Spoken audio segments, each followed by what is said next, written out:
안녕하세요. 채움TV입니다.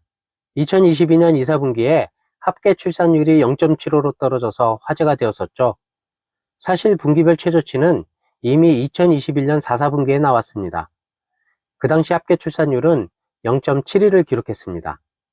2013년에 1.19이던 합계 출산율이 이후 2년간은 소폭 상승했지만 2016년부터 줄어들기 시작했습니다.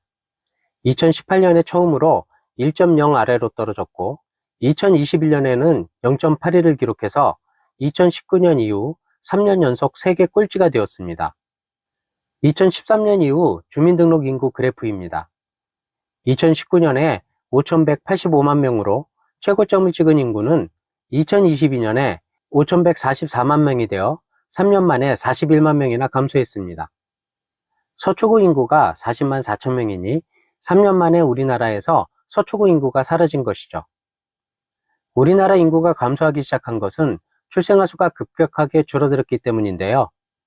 2013년 이후 출생아 수 변동 그래프를 보면 출생아 수는 2013년부터 2015년까지 3년간은 43만 명 수준을 유지했습니다.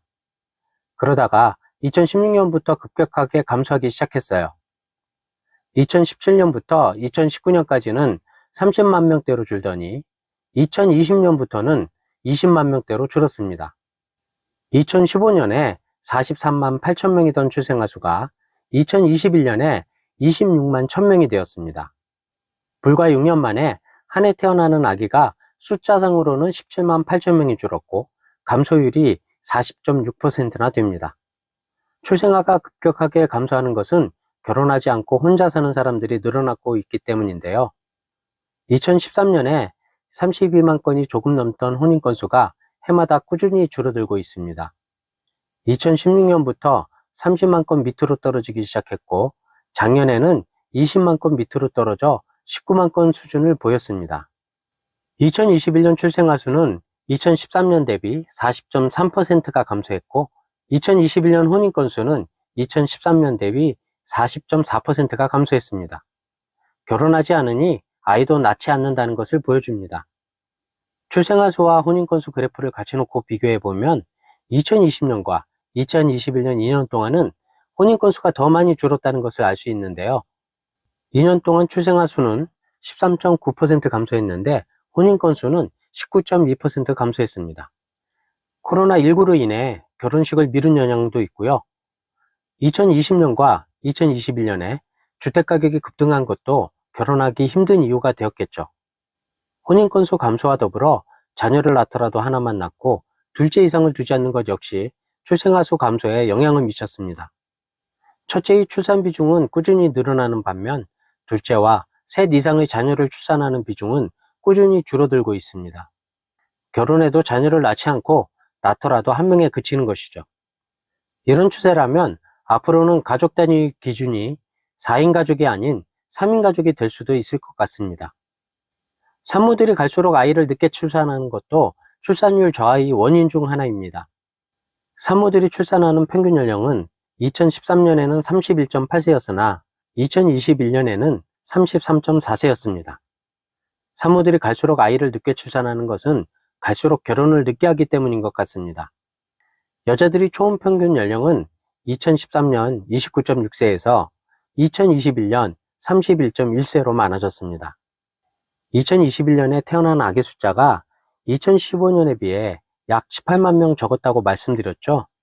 출생아 수가 18만 명 줄어들 때 2021년에 태어난 아이들이 초등학교에 입학하게 되는 2028년에 어떤 일이 생길까요? 혹시 초등학교가 전국에 몇 개가 있고 학생 수가 학교당 평균 몇 명인지 아시나요? 2022년 기준으로 전국에 6,163개의 초등학교가 있고 학교당 평균 학생 수는 432명인데요.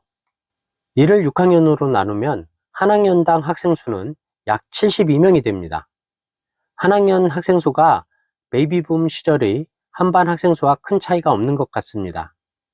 줄어든 출생아 수 18만 명을 72명으로 나누면 약 2,500 정도가 나오는데요. 초등학교에 입학할 학생 수가 18만 명이 줄어든다는 것은 초등학교 2,500개가 폐교될 수 있다는 것입니다. 초등학교 2,500개, 실로 어마어마하네요. 2022년 기준 초등학교 교직원 수는 한 학교당 평균 36명이었습니다. 2,500개의 초등학교가 폐교하게 되면 약 9만 명의 교직원이 실직하게 되죠. 이런 현상은 초등학교에 그치지 않고 중학교, 고등학교, 대학교로 이어질 텐데요. 2022년 기준 전국에 있는 중학교는 3,258개입니다. 고등학교는 2,373개이고 4년제 대학교는 190개입니다. 출생아 수 40% 감소를 그대로 폐교와 연결한다면 어떻게 될까요? 앞으로 1,300개의 중학교와 950개의 고등학교, 76개의 대학교가 폐교될 수 있다는 것인데요. 수십만에 달하는 교직원들의 실직과 폐교된 부지의 활용 문제가 이슈화될 것 같습니다. 출생아 수 급감에 따른 인구 절벽 현상이 초래할 교육 분야의 미래를 간단히 살펴보았는데요. 우리나라의 인구 감소는 교육뿐 아니라 국방, 산업, 복지 등 모든 분야에서 엄청난 파장을 몰고 올 것으로 예상됩니다. 다음 영상에서는 인구 절벽 충격에 직면한 군대 이야기를 하고자 합니다.